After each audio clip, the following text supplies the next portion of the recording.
Here we are going to start with the main topic of our first module, and that is mesh analysis. Okay, so before going into mesh analysis, what is a mesh?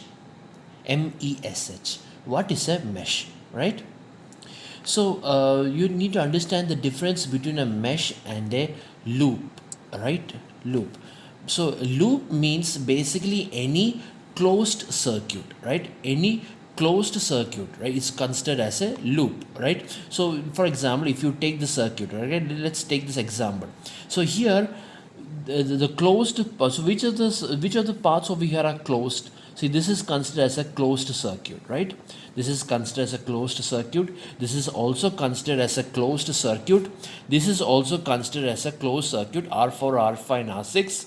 And this is also considered as a closed circuit, right? This is also considered as a closed circuit, right? And which else? And this whole thing, the outer, the border, VS, R1, R3, R5, R6. This voltage source and 4 resistors is also considered as a loop. So any closed part of a circuit is considered as a loop, right? And now I'll tell you what is a mesh. A mesh is a loop in which inside it there is no other loop. There is a mesh is a loop with no other loops enclosed inside this, right? Or if you want to say in a very simple definition, a mesh is a loop. It's the smallest loop in the circuit. So here, if you take this example, right? If you take this example, how many loops are there? 1, 2, 3. Then you have 4, 5, and 6.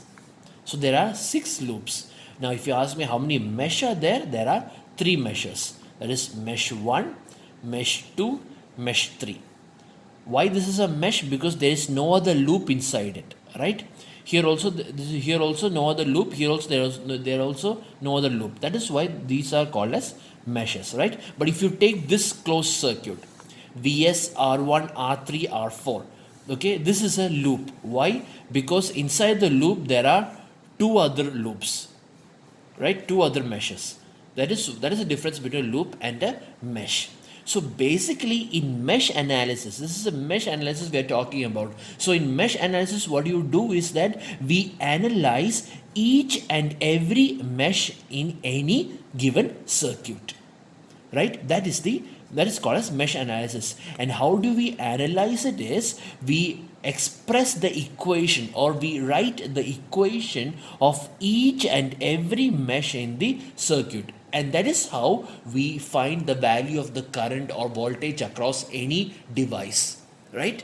By simply expressing and solving the value of current or voltage inside each and every mesh, right? So first we going to express, or we have to express the equation. So how many meshes are there in a circuit, that much equations you need to have. In the circuit there are 3 meshes, so therefore you should have 3 equations. You need to express 3 equations. And how do you express the equation? So how do you write the equations? Using what you have learned before, Kirchhoff's voltage law.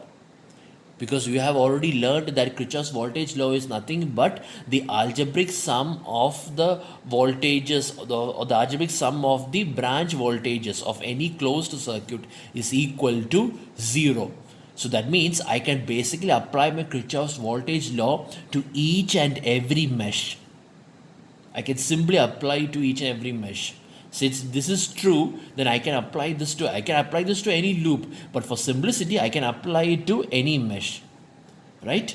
So that is how this is what we do basically in mesh analysis. So the first thing what we do is that here you can see the current is missing, right? So the first step what we do is that since there are 3 meshes, we assume that for every mesh there is a current flowing through it, okay? And that current is what you call as the mesh current, okay? For example, in the first mesh there is a current flowing through it which is called as I1. Okay, I1 is a variable. I don't know the value of I1. They were supposed to find the value of I1. Likewise, in the second mesh, there is a current flowing through it, and that current is called as I2. And the third mesh, there is another mesh current called as I3, right? So this is what the first step we do. We assume that a current is flowing inside the loop of each and every mesh. And also I want you to observe that I have marked the direction of each and every mesh current the same, that is clockwise. Okay, in some textbooks, or in not only some textbooks, if you want, you can even change the direction of the mesh current. Okay, it's suppose in some case clockwise, in some case anti-clockwise, you can do that also, but I prefer that you all make the direction of the current in one direction, in unidirection, and that should be in clockwise. You will understand why when you are writing the mesh equations. Okay, so therefore there are three meshes. So how many meshes are there? That much mesh equations, that much mesh current will be there, and that much mesh equations will be there. Because here in this circuit, basically I1, I2 and I3 are the unknown variables. We'll be knowing the values of the resistors and the voltage sources in the circuit. What you need to find is the value of the current. If you know the value of the current, then you can find the value of the voltage across any device. Just multiply that current with that resistor. That's all, right? So that is how we are able to find the current and the voltage across any device. Okay, so since this, there are three unknown variables, I1, I2, I3 are the three unknown variables, which means you need to have to solve three unknown variables. You all learned that to solve three unknown variables you need three equations. So that means that three equations are expressed by these three meshes. Okay, so how we are going to do is we just simply apply Kirchhoff's voltage law to each and every mesh. That's all we do. Okay, so now I'm going to apply, so let me express the equation for the first mesh. Okay, equation for mesh 1.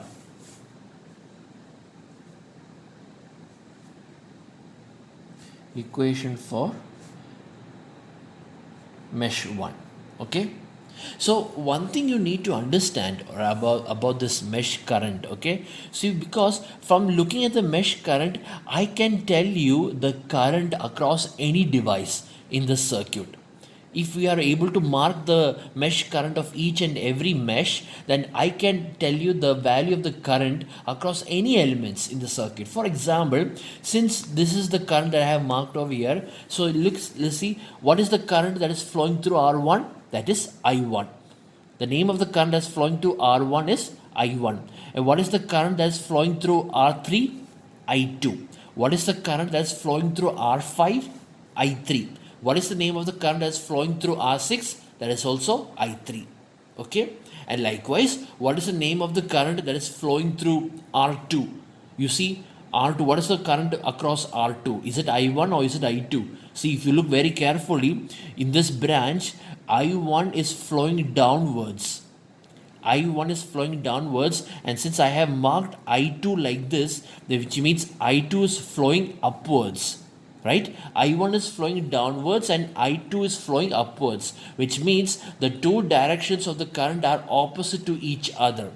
There are opposing effect, opposing the current of each other. Therefore, the total current flowing through R2 is I1 minus I2. Likewise, in this branch, there is a current I2 flowing downwards and there is current I3 flowing upwards. Therefore, the current across R4 is I2 minus I3. The difference between these two currents. That is how we take this into effect. It can either be, it can either be I1 minus I2 or I2 minus I1. That it doesn't matter, because like I said before, when you are finding the value of the current and when you see a negative sign in front of your answer, it means that the magnitude is you have already found the value and the direction is opposite to that of what you have assumed. So when I say I1 minus I2, I'm assuming that I1 is greater, which means the current is flowing downwards. Okay. So if I say I2 minus I1, then I am assuming that I2 is greater and the current is flowing upwards. Okay. So it doesn't matter, the direction of the current doesn't matter, because if the direction is opposite to what you have assumed, then there will always be a negative sign in front of your answer. That's all. What is important is the value of the current. Right? So here in equation mesh 1, So this is the mesh 1, and I am going to apply Kirchhoff's voltage law in this equation. Okay, the Kirchhoff's voltage law. And what is Kirchhoff's voltage law? Says that the sum of the, or the algebraic sum of the branch voltages across a closed loop is equal to 0, which means here what are the voltage source? This is the voltage source. Okay, and what are the voltage drop? Here there is a voltage drop, and here there is a voltage drop, right? Or what is the voltage drop over here? The current across here is I1. So the voltage across R1 is I1 into R1. I1 into R1 is the voltage across R1. And likewise, what is the voltage across R2? It is I1 minus I2 into R2, because the current across R2 is I1 minus I2, right? So we know that voltage across the device is current into the resistor of that device, resistance of that device. So therefore, over here, the current across the device is I1 minus I2. So therefore, the voltage across this resistor is I1 minus I2 into R2. So therefore, if you want to apply the Kirchhoff's voltage law in this mesh, how do you write it? How do you express it? That is, on one side of the equation, you write the potential drop, and on the other side of the equation, you write the voltage source. So here, the equation for only of mesh 1, okay, that is the voltage across R1, I1 into R1 is the voltage across R1, plus, and the voltage across R2 is I1 minus I2 into R2. This is the voltage across R2. So this is basically, so there are only two resistors, which means there are only two potential drop. These are the two potential drop. So on one side of the equation, you write the potential drop, and on the other side of the equation, you write the voltage source. So here is this is the only voltage source, okay, and this voltage source value is Vs. It is Vs. Why it is positive voltage source, not minus? Why is it Vs and not minus Vs? Because this voltage source is actually supporting the direction of my current. Right? It is actually supporting or offering my current I1 in the circuit. It is supporting or is helping the effect of I1 in the circuit. That is why Vs is positive. If I had, replaced the terminals of my voltage source, suppose if I have replaced the terminals, that is negative on the upside and positive on the downside, if I have connected the terminal like that, then I am supposed to put a negative sign over here, because in that case the voltage source is opposing the flow of current. Here the voltage source is supporting the current, because we know that if you take any voltage source, right, if you take any voltage source, the current always leaves the positive terminal and enters into the negative terminal, right? So that is why this is plus Vs. Okay, so here, so what I'm going to do is, so this is called as Kirchhoff's voltage law. This equation is the Kirchhoff's voltage law of mesh 1. Okay, so now what I'm going to do is, here if you can see, if you look very carefully over here, I have written this equation in terms of the resistance. Okay, but what I need is to express this equation in terms of its current, because it is the current that is unknown over here. So therefore I will write, the next step will be I1 R1 plus, this can also be written as I1 R2 minus I2 R2 is equal to Vs, right? Here I can take R1 common, right? Here I can take I1 common. So if I take I1 common, it will become R1 plus R2 minus I2 R2 is equal to Vs. This is the equation of mesh 1. This is how we write the equation of mesh 1. Okay. So now let me tell you one more thing, right? So now you don't have to write this much steps for each and every mesh. That is one thing you need to understand. There is a shortcut of writing the equations without applying any steps, intermediate steps. You can finally write the equation without applying any intermediate steps. Okay, and how we find out that is, Simple, it's very easy. So just forget these three equations, okay? I'm going to write the equation of mesh 1 without applying any steps. I'm going to write the final equation in terms of current, right? So how do I write is that, see, since I am writing, so this is what you need to remember. You need to mark each and every current in the same direction. So here it is, all of them are in the clockwise direction.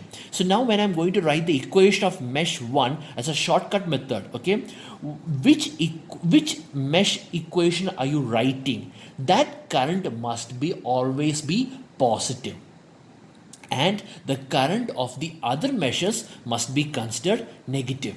So since I'm going to write the equation for mesh 1, current I1 must be positive and all other currents must be negative, right? So here only I1 is flowing, so I1 is flowing through R1 and R2, and whereas I2 is flowing only through R2 as far as mesh 1 is considered, right? I1 is flowing through R1 and R2, and I2 is flowing only through R2. So therefore the equation for mesh 1, right, since I1 touches R1 and R2, which you should see which all the resistors this current touches. So this current passes through R1 and R2. Therefore I can say that I1 into R1 plus R2. Okay, then I know that there is a current I2 over here, right? So that's what I said. Since you are writing the equation for mesh 1, then that current only that current must be made positive. Only that current must be positive, and the remaining currents whichever you are expressing, that must be negative. Okay, so here I1 touches R1 as in the case of mesh 1, I1 touches R1 and R2, and whereas I2 touches only R2. Therefore I2 into R2 is equal to the voltage source Vs. See, this is the shortcut method of writing it. Just see which all the components that current touches. That component only you need to write over here, okay? And which mesh you are considering, only that only that mesh current must be positive, and the other mesh current must be negative. Okay, so this is what I'm going to write my equation for mesh 2 directly, okay, without applying Kirchhoff's voltage law. I'm going to write the equation of mesh 2 directly. Okay, so if you look at the mesh 2 current, there is a current I1 flowing through R2, there is current I3 flowing through R4, and there is current I2 flowing through R2, R3 and R4. Okay, and since this is mesh 2, only I2 must be positive and I1 and I3 must be considered negative. Therefore the equation for mesh 2 is, first I'll write in terms of I1. So I1 is touching only R2, therefore minus I1 R2 plus, and the equation and for I2 touches R2, R3 and R4, therefore plus I2 into R2 plus R3 plus R4, okay, minus, and the I3 touches R4, so therefore this is I3 R4. This is how we express the mesh equation. Okay, since this is an equation for mesh 2, only I2 is considered positive and I1 and I3 is considered negative. Okay, by now you should understand why I have applied clockwise direction for each and every mesh, because you see, because like I said before, whichever equation you are applying, whichever mesh equation you are expressing, only that mesh current must be positive. Here in mesh 1, only I1 is positive and I2 is negative. In mesh 2, only I2 is positive and I1 and I3 are negative, right? And this equation is equal to 0. Is equal to 0 because there is no voltage source over here. So this is equal to 0. Okay. So here I1 and I3, since this is mesh 2, therefore I1 and I3 are negative and I2 is positive.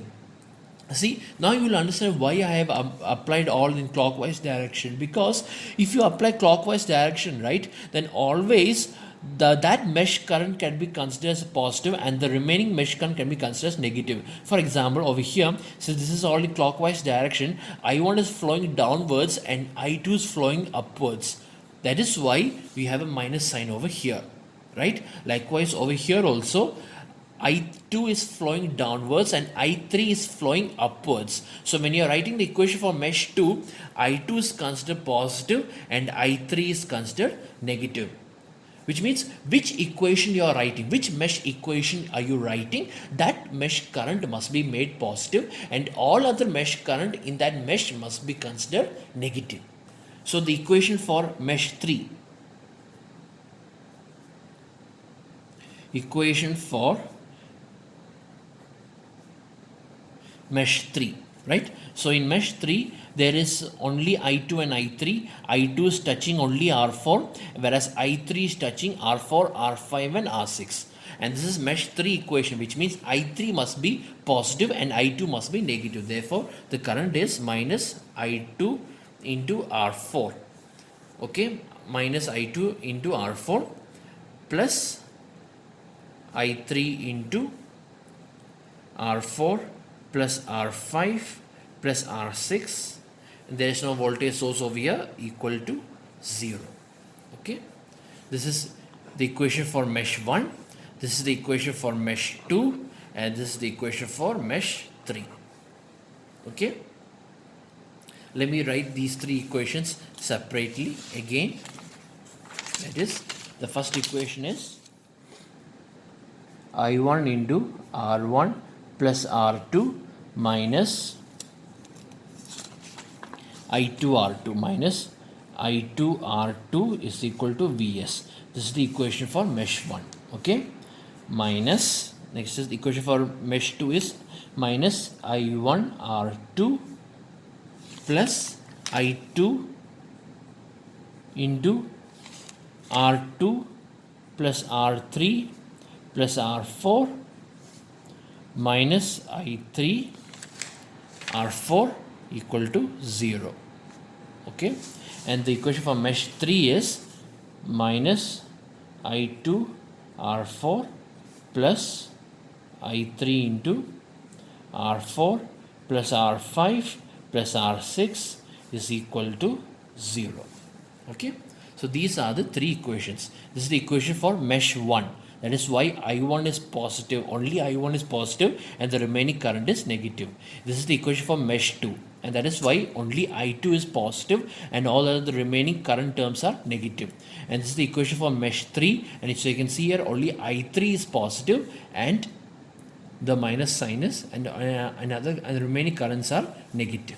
Okay, so now what you're going to do is you're going to express this equations in matrix format. Okay, in matrix format. So matrix format is basically how we write is that so this is basically in terms of, because the equation you have written in terms of current, because current is the unknown variable. So I make all the current values in a separate matrix and write the remaining coefficients in a separate matrix. So this is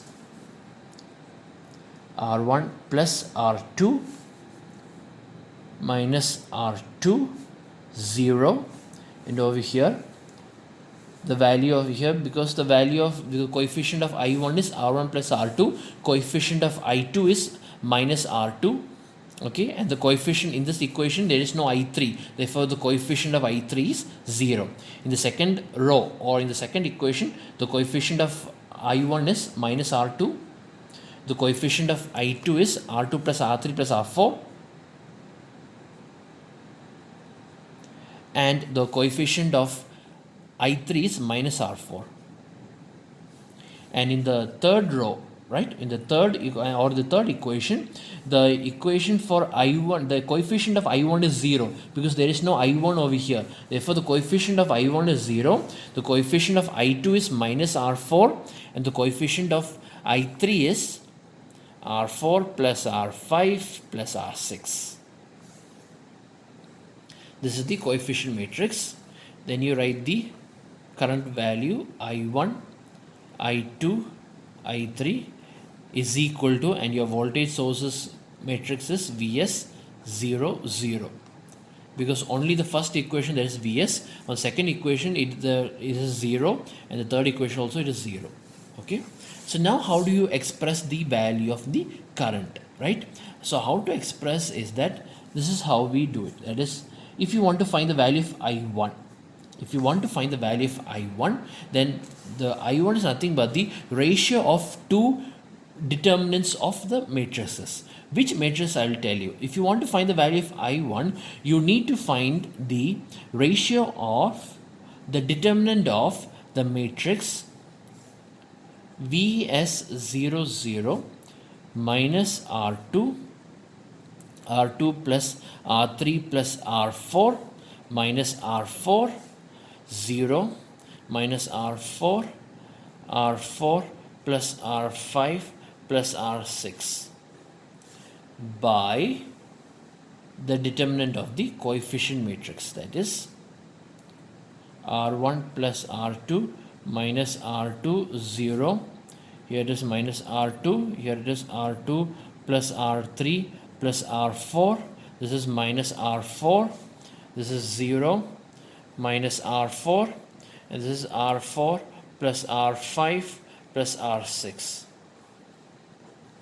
This is the equation of I1, right? That is, we find the determinant of this matrix. What is this matrix? This matrix is basically nothing but we replace the first column of your coefficient matrix with the voltage matrix. So we write over here Vs0. The first column will become Vs00 and the remaining columns will be the same. That is, which mesh current are you writing? That corresponding column must be replaced with the voltage column. Okay, and your denominator will be the same for every current. This denominator is nothing but the determinant of the coefficient matrix. So similarly, if you want to find the value of I2 is nothing but determinant of the matrix R1. Here it is I2, therefore replace the second column with this. So our first column is R1 plus R2 minus R2, 0. Second column is Vs00 and the third column is the same, 0 minus R4 and R4 plus R5 plus R6, okay, divided by, and your denominator is exactly the same, okay, determinant of R1 plus R2 minus R2, 0. Here it is minus R2, R2 plus R3 plus R4. This is minus R4. Over here it is 0. Here it is minus R4. Here it is R4 plus R5 plus R6. Right? This is the equation for I2. This is how we find the value of I2. And likewise, now you can tell me the value of I3, right? The value of I3 is that since this is I3, we replace the third column with the voltage source. Therefore, the determinant is determinant of the matrix R1 plus R2 minus R2, 0 minus R2, R2 plus R3 plus R4 minus R4, 0 minus R4. This is R4 plus R5 plus R6. This is the determinant. This is the numerator, and the denominator is exactly the same. R1 plus R2 minus R2, 0 minus R2, R2 plus R3 plus R4 minus R4, and here it will become 0 minus R4, R4 plus R5 plus R6. See, this is how we find the value of I1, I2 and I3. The denominator will be the same for any current. The value of the denominator will be the same. Only the numerator is different. To write the numerator, the determinant of the matrix should be such a way that which current you are expressing, that corresponding column must be replaced with the voltage source. Then you find the ratio and you find the value of the current. So with this, we can find the value of the current or voltage across any device in the circuit. This is how we do the mesh analysis. So let me recall. So to do the mesh analysis, we identify the meshes, alright, and we mark the mesh current for each and every mesh. How many meshes are there? That many mesh currents will be there, and that many mesh equations will be there. And those mesh equations, you express it in terms of its matrix format, and then you can find the value of the current as such using this pattern. Okay, this is how we do the mesh analysis.